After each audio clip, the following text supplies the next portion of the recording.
This is one of my favorite bass sounds to make on a Minimoog. It's from Man in the Mirror, but it's also from, it's a variation of so many classic Minimoog bass sounds that you've heard.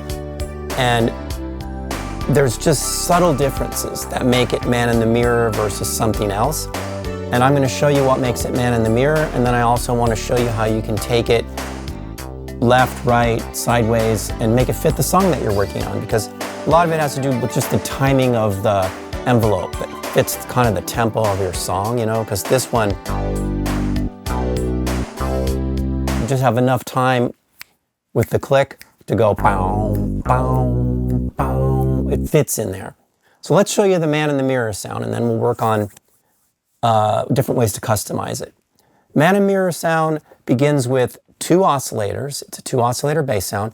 Oscillator 1, I have an octave lower than oscillator 2. So oscillator 1 is set to 32 foot, and it's the square wave. And most of the time when I make bass sounds, I put the square wave as the bottom oscillator, because I get really good fundamental that way. And just real quick, I'll swap them. I just put the square wave on top and the sawtooth on the bottom. Back to this one. Back to the square wave on top. So it's a little thinner.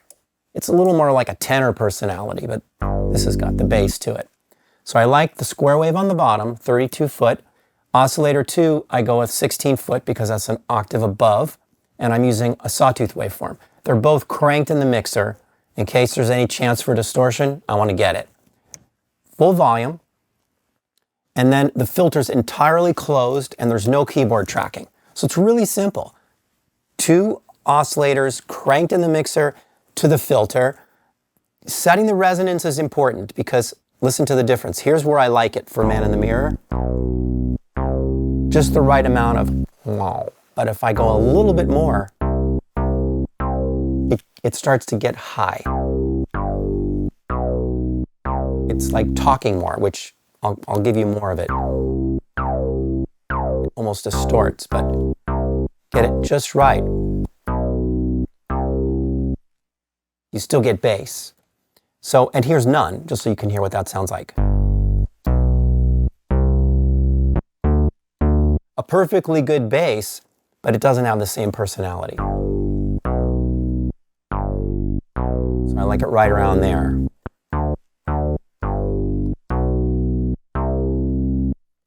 And then the last really important settings are the amount of contour and the decay time. So I mentioned the decay time is important because you can time that to your track. So let's hear that first.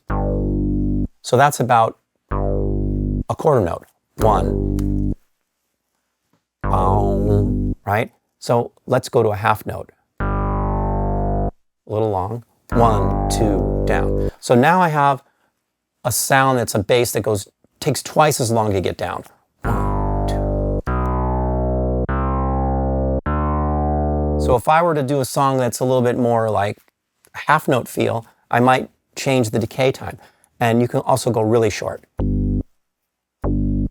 Like, let's say an eighth note. Right in there. So a little longer. So it's a down, down, bow, bow.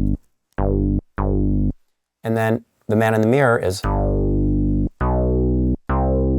So you see how important the decay time is. You want to time it to your track. And another thing that we're not using here, but when you're customizing your sound, if you want to give it a little more wow, you can round it out by giving the attack time, by increasing the attack time a little in the filter. You hear how it gets funkier?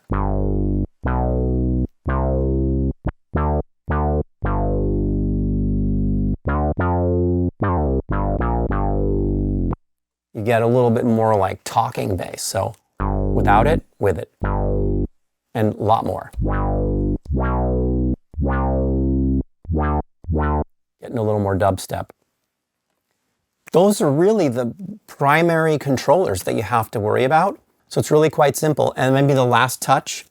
some portamento, and I have a little bit. It's like at the setting 3 here.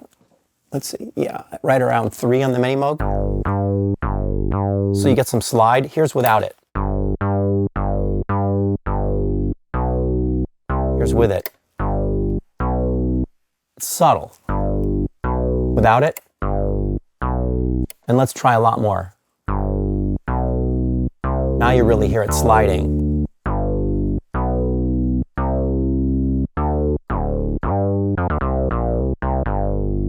So you can probably drive up the glide a little bit more. It just depends on how much slipperiness you want. So I started out at 3 and now I'm up to 5. And so you could probably live with that too.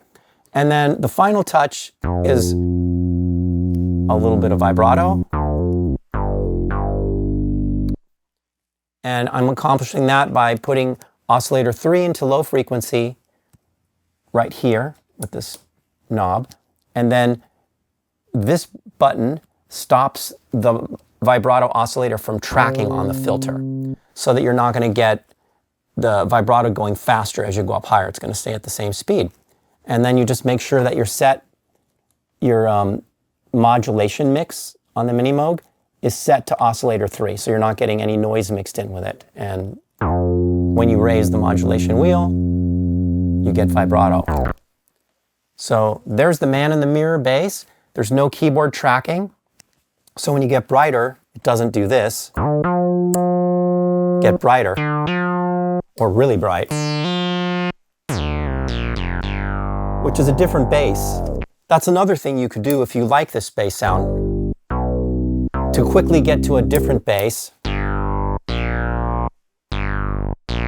you want to do a different part that's brighter, just kick in your keyboard control switches and then you can always get right back to where you were. So I've enjoyed showing you this. Please remember to like and subscribe to our channel. It's really important to us. It keeps us going. We want to make more videos and it's something you can do to give back to us. So please, as soon as this video is over, like and subscribe. And make sure you go to anthonymarinellimusic.com where you can get exclusive free content. We're expanding that place and looking forward to seeing you over there and hearing your comments and suggestions too on how we can grow.